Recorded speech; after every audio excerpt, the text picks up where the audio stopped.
Hello everyone again. My name is Sandy and I am a professional certified English teacher that has spent the last several years assisting IELTS students studying for the IELTS academic test to get the band scores they need to go and secure their futures studying in foreign universities or institutions. More and more these days, I'm getting requests to help students to take the IELTS General test. For those that don't know, the IELTS General test is more for students who are studying below degree level, but still studying in foreign institutions, or they're looking at getting this test for immigration purposes, and equally important. Many times the students ask me which one is more difficult. Well, actually, there is one that's more difficult, but not significantly. Because of the reading and the writing differences between the two tests, the academic test is slightly more difficult, I would say, and that doesn't detract from the level required to get a good band score in the IELTS General test.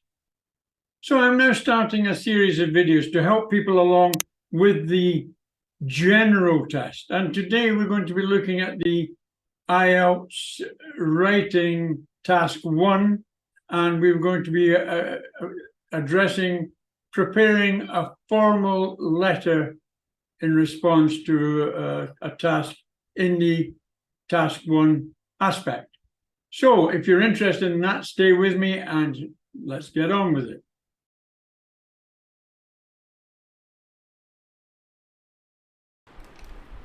So here we are, we're looking at the writing task that we're going to carry out today. It's a formal letter. Now, normally the test gives you one of three types, an informal letter, a semi-formal letter, or a formal letter.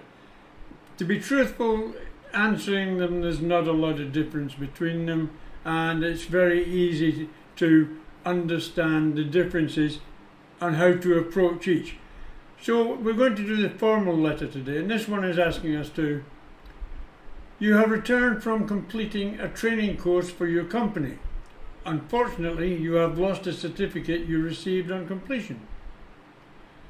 Write a letter to the principal of the training college. In your letter, you should describe how you lost the certificate.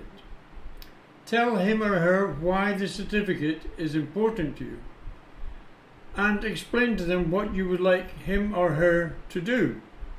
So, it's a pretty straightforward task, and we'll get into that in a moment, but let me just see what the notes are at the bottom.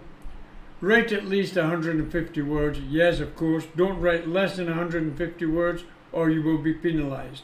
I try to teach my students before that they should always aim for around 170 to 180 words, but don't overdo it because you need all the time you've got for the second part of the test. It also says you should begin your letter as follows: Dear Sir or Madam. That is the formal start to a letter.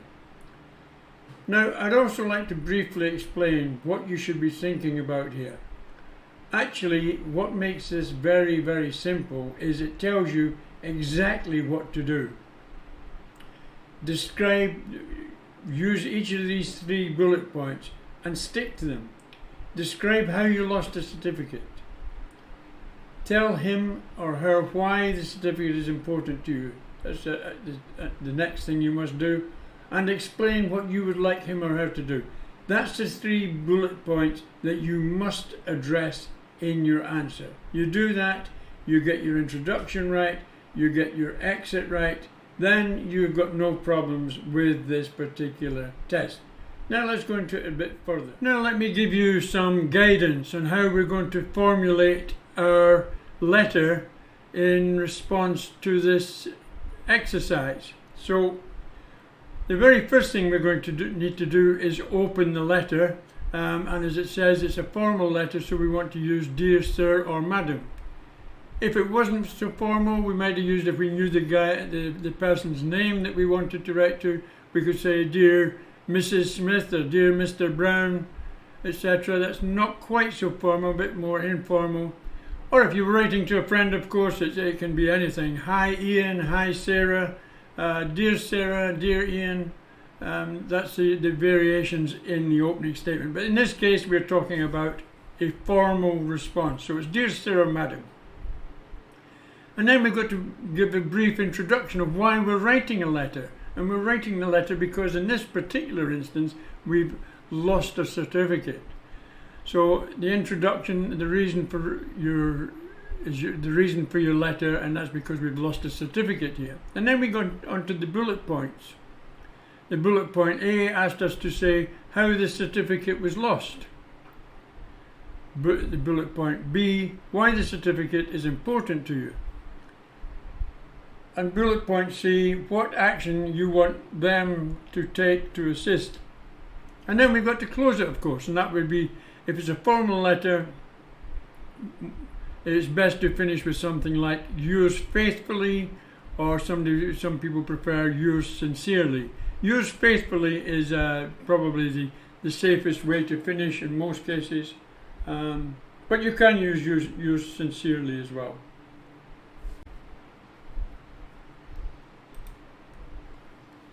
So here is my response to this particular test card.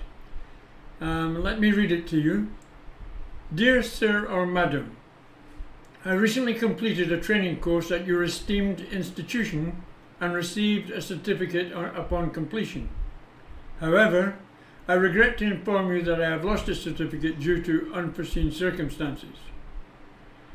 Now we've got to tell them in bullet point here, we've got to tell them how the certificate was lost. So I've gone on to say, for the journey home I had put the certificate in my laptop travel case, which I put on the back seat of my car. Stopping at one of the motorway service stations for fuel, I also decided to get something to eat. Other than making sure the car was locked when I left, I did not consider other security issues. On my return to the vehicle, I found that a side window had been broken and my laptop case and contents had gone. So I've just described how I lost my certificate. It was stolen from my car. And the next bullet point is why the certificate is important to you. Okay? So the next paragraph I put, the loss of this certificate is significant. In addition to verifying the successful completion of the training, which is important to me on a personal level, I also need this for my company's records. I am hoping you will be able to assist me in obtaining a replacement.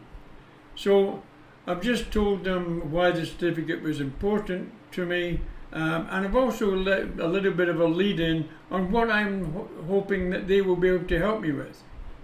So then I've completed it with the close, what I want them to do. I've said, thank you for your understanding and cooperation.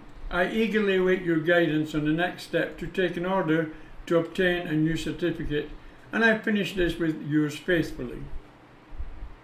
So that is my response and how I've covered the bullet points in this particular So now we come to a very important part of this video. I'm going to give you 8 essential tips actually that are going to help you ace this part of the IELTS General writing test.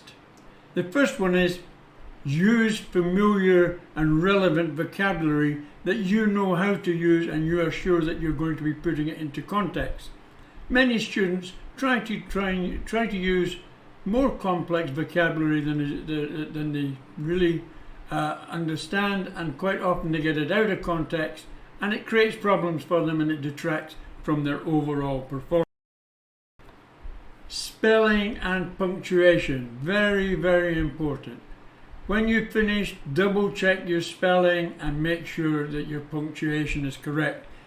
Doing this makes your writing very much easier to follow and to understand. Very important. Understand the task and address the prompt. Read the prompt very carefully to understand the context, the purpose, and the audience of the letter that you're proposing to write. Identify whether you need to write a formal, a semi-formal, or an informal letter, and tailor your tone, your language, and your style accordingly. So you know what letter you've got to write. Follow the proper letter format. You know, when I say follow the proper letter format, the formal, the semi-formal, or the informal. And this comes down again, once again, to what we were talking before, the salutations, how you address the start.